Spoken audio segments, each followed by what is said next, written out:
जय श्री राधा माधव। और आज जानते हैं हनुमान जी ने श्री राम को क्यों हराया। वो कौन सा समय था जब हनुमान जी ने युद्ध किया भगवान श्री राम से, जिनके वो अनंत भक्त हैं।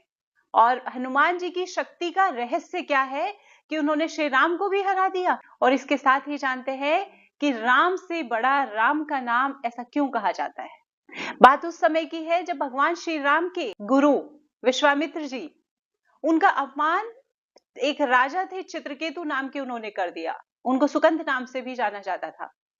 चित्रकेतु के इस अपराध से क्रोधित होकर विश्वामित्र जी ने आदेश दिया भगवान श्री राम को कि उनको सबक सिखाया जाए, उनका वध किया जाए, उनको दंड दिया जाए।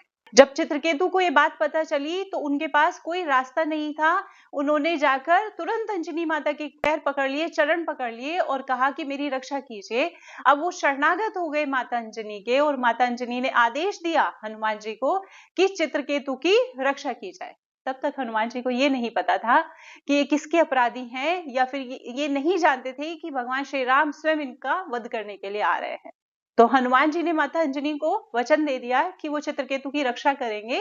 और जब देखा कि भगवान श्री राम सामने से चित्रकेतु के वध के लिए, उसको दंड देने के लिए आ रहे हैं, हनुमान जी जो भगवान श्री राम के परम भक्त, अनन्य भक्त हैं, अब ऐसे धर्म संकट में पड़ जाते हैं और सोचते हैं, समझते हैं कि अब मैं करूं तो क्या करूं। एक तरफ शरणागत है और दूसरी तरफ उनके इष्ट हैं, उनके भगवान हैं, उनकी आत्मा है, जिनके वो अनन्य भक्त हैं, ऐसे भगवान श्री राम स्वयं हैं। ऐसे धर्म संकट में स्वयं को जानकर हनुमान जी ने निश्चय किया कि शरणागत की रक्षा करना ही परम धर्म है। और राम का नाम लेकर, भगवान का नाम लेकर, भगवान श्री राम के नाम से, राम नाम के जप से उन्होंने युद्ध करना शुरू कर दिया भगवान श्री राम के साथ। और क्या देखते हैं कि भगवान श्री राम के सारे बाण व्यर्थ जा रहे हैं। यहां तक कि भगवान श्री राम ने ये देखा कि गुरु मर्यादा का, गुरु आदेश का, गुरु की आज्ञा का पालन करना है, तो ब्रह्मास्त्र तक का प्रयोग कर दिया भगवान श्री राम ने हनुमान जी के लिए। लेकिन हनुमान जी क्योंकि राम नाम की आश्रय में थे, राम नाम की छांव में थे, तो उनका बाल भी बांका नहीं हुआ। और भगवान श्री राम के इस तरह शस्त्रों के प्रहार के बाद भी जब हनुमान जी पर कोई असर नहीं पड़ा, तो विश्वामित्र जी समझ गए और गुरु विश्वामित्र ने भगवान श्री राम को रोक दिया। ये युद्ध कई दिनों तक चला, लेकिन इस युद्ध में भगवान श्री राम जीत नहीं पाए। हनुमान जी राम नाम के आश्रय में थे, और इसीलिए कहा जाता है कि राम से बड़ा राम का नाम। इसका एक और दूसरा बहुत सुंदर उदाहरण मिलता है। ये बात उस समय की है जब माता सीता को रावण अपहरण करके लंका लेके चला गया था।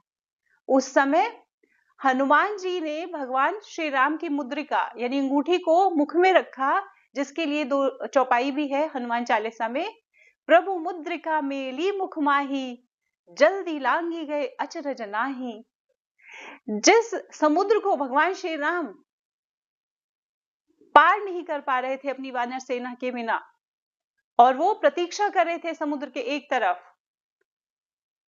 और भगवान श्री राम का नाम लेकर, उनके नाम का जप करके, प्रभु श्री राम की मुद्रिका यानी अंगूठी को मुंह में रख के उनके नाम का जप करते हुए हनुमान जी उस समुद्र को, उस विशाल समुद्र को पार कर जाते हैं और माता सीता को वो मुद्रिका देते हैं। यहां से फिर से सिद्ध होता है कि भगवान राम का नाम उनसे भी बड़ा है, क्योंकि नाम निराकार प्रभु श्री हरि का स्वरूप है, और भगवान श्री राम साकार रूप में उस समय अवतरण भगवान श्री राम ने लिया है। इसके साथ एक बहुत सुंदर उदाहरण मिलता है राम सेतु के रूप में। राम सेतु के समय जब भगवान राम ने पत्थर फेंका समुद्र में पुल बनाने के लिए, तो वो पत्थर देखते क्या है कि वो समुद्र में डूब जाता है। तभी आते हैं अनन्य भक्त, परम भक्त भगवान श्री राम के हनुमान जी, और उस पत्थर पर लिखते हैं राम। और राम नाम का प्रभाव देखिए कि वो पत्थर पानी में तैरने लगता है। और इसी तरह बहुत सारे पत्थर लगाकर राम सेतु का निर्माण किया जाता है, और ये सिद्ध होता है कि राम से बड़ा राम का नाम। बोलिए जय सिया राम। हरि शरण।